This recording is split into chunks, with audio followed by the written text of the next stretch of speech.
Okay, YouTube. Okay, YouTube. Sorry, it takes a little time for that to start up. We're back with part two.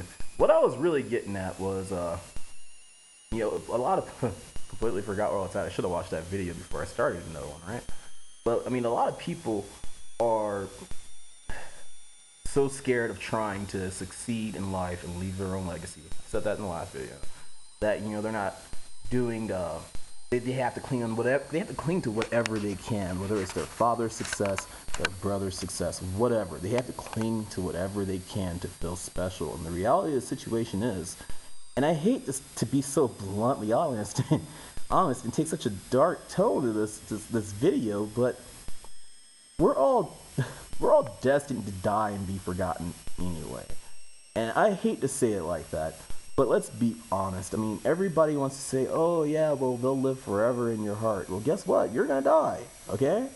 And when you die, the people that love you the same way you love the person before you, they're gonna, not know the person that you loved the way that you did, and they won't be able to have that memory. So when that person, when you die, all the love dies with that person. It's your job to pass on that love to those people, okay? And it doesn't take a long time to do that, okay? You show that love to a child when they're young, and you teach them, and you cultivate it, and you teach them how to show others love, but you don't have to be available to that child 24/7 to impart that on them, okay? I mean, that's the reality of the situation. You don't have to fucking be there every waking second of their lives to show them how to love their kids and how to love people, how to love strangers, okay?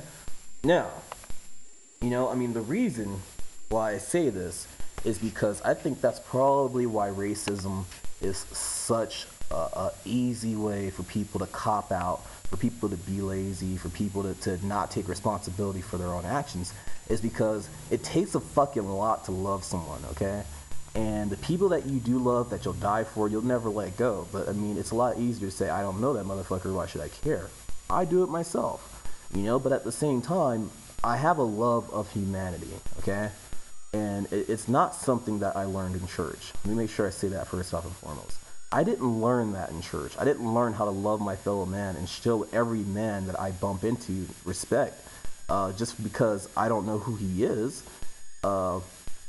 I didn't learn that from church. I didn't learn that from my parents. I learned that from dealing with people, from watching people go through things, putting myself in their shoes, and realizing that any person at any given time could be going through that.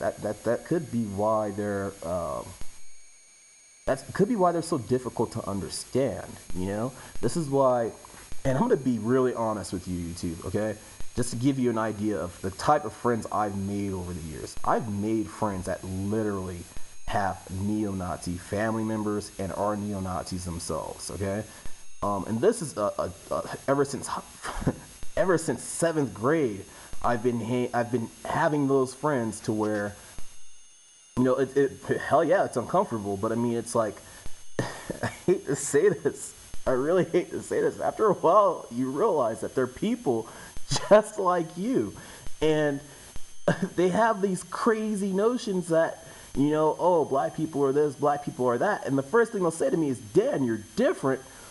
But I mean, I can't even stay mad at them, because as soon as I go back around my own people, my own family members in some cases, it's the same fucking story.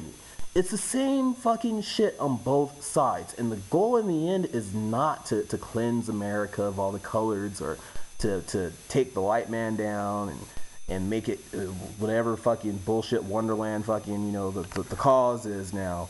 The reality of the situation is people just want to fucking be happy, okay?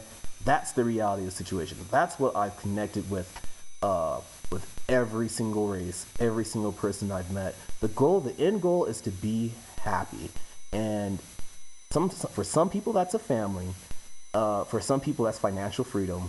For some people, that's to revolutionize the world, to make the world a better place, and that's kind of how I feel about, our responsibility in general. But why I kind of have issues with religion, I hate to say it like that, but I do, and it's like, religion pretty much teaches you how to be selfish. and to give your money to God, you know. But I mean, at the same time, they're not telling you get out there and help people. And that's one thing I'll say about Mormons, and I rag on Mormons a lot, okay? Just because the way that religion started. But I mean, that's one thing I like about the Church of Mormon, is that they will get out there and help people. Why aren't Baptists doing that? Why aren't freaking Protestants doing that? You know, it's fucking insane to think that one of the crazy, make sure I walk that back, one of the rockiest starts to a religion, to a certain faith, has one of the best quality values to it, okay? And I rag on Mormons, and I don't think that's, I kind of, in hindsight, don't think that's fair to do that. But at the same time, it's like the history, you know? I mean, the history there is kind of crazy, you know? But I mean, that's what people need to really get by. Race is fucking nothing, dude.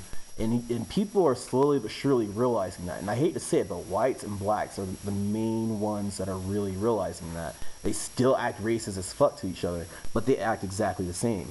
A white dude in the same area as a bunch of black dudes, a bunch of Mexican dudes, guess what? They all say nigga on a regular basis. They all fucking walk around with baggy pants and their hats off to the side like that. They all do the same shit because they're the same area. They're the same motherfuckers, okay? I'm not sure if I could explain that any better. They're the same fucking people, okay? And the problem is that people want to push off their responsibility for taking responsibility for themselves. And I'm not saying it like a Mitch fucking forgot his name. Guy who's just running for president, you know what I'm talking about, like that fucker, you know, 47% type style. No, people always want to come up with this bullshit excuse, I'm a product of my environment. I grew up in the ghetto, okay? Do I sound ghetto to you? No. I'd never sounded ghetto. Ever since I was a child, I never sounded ghetto, okay? And I actually was kind of proud of that because that's how I learned how to fight. Everybody was picking on me because I talked like a white boy. But anyway, these videos are getting long. I don't know. These videos are part three.